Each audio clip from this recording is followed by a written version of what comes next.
tell you, whether it's Cinco de Mayo or not, I can't imagine a better way to begin the day than with some mariachi music and a little salsa. So whatever else I say, that should be the kind of lesson that you take out of this morning. It's a great way to begin the day. I have to say, our mariachi band, Mariachi Luna Llena, to me is one of the most joyful things that have happened at Rice, perhaps in the last decade. We're going to begin today with the Elizabeth Gillis Award, which was established 16 years ago by the Board of Trustees. I'll note that this award was established not after that Malcolm had stepped down, but actually while both of them were still here and the announcement hadn't been made. And that's just a real recognition of what Elizabeth had contributed. This was, of course, a sad year for all of us with the loss of Malcolm Gillis, really for many of us, a really very, very sudden loss. Malcolm put an enormous imprint on this university, which I and all of us have been the benefit of. So with that, I would ask Elizabeth to come up and present the Elizabeth Gillis Award for 2016.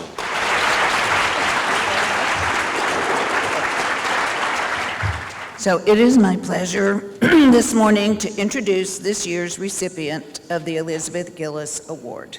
Senior Associate General Counsel, Carlos Garcia.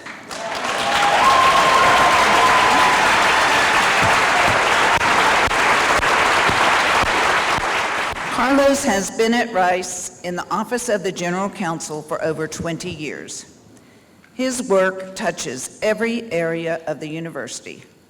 Whether dealing with faculty, staff, or student matter, numerous people at Rice rely on Carlos for his excellent legal knowledge and expertise, his keen intelligence, his creativity, his thoughtfulness, his good judgment, and his calm demeanor.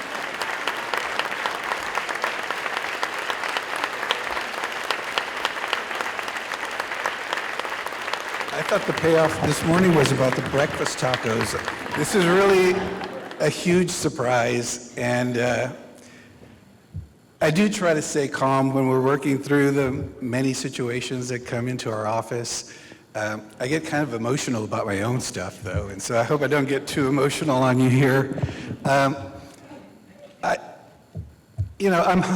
humbled by this, and even a little bit embarrassed because I feel like all I'm doing here is enjoying what is a tremendous blessing to come to work every day at such a beautiful place, a great institution making this enormous impact in the world, touching so many lives.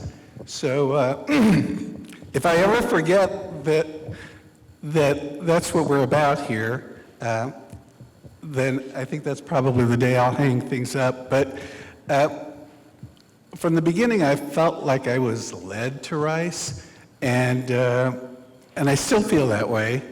But what I didn't know at the beginning that I can now reflect on over 21 years of a lot of difficult issues that we've been able to iron out is that the other part of the blessing was working with all of you. You're tremendous people, and I appreciate you, and I appreciate this very much. Thanks.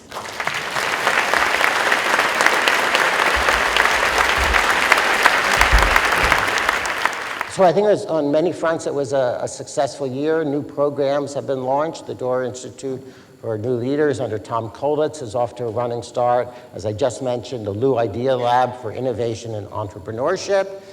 We have two new deans, new dean of the Jones Graduate School of Business, Peter Rodriguez, also coincidentally our first Mexican-American dean at the university, and Antonio Mero, and I know Antonio here, our new Dean of Social Sciences. It's been a remarkable year for student success. Over the last year, we have won what I call the Pentafecta.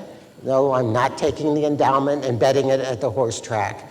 That is, if you look at sort of the most renowned fellowships in the country, the Rhodes, the Marshall, the Luce, the Soros, and now the Schwartzman. Rice won one of each of those. There are very few universities of any size in the country that can claim that level of accomplishments, and that's before we get to some of the other awards like Goldwater and Fulbright. I think one of the things that really does make it a privilege to be at our university is our extraordinary students. Their new banners are up on campus, and we've chosen a number of themes over the years.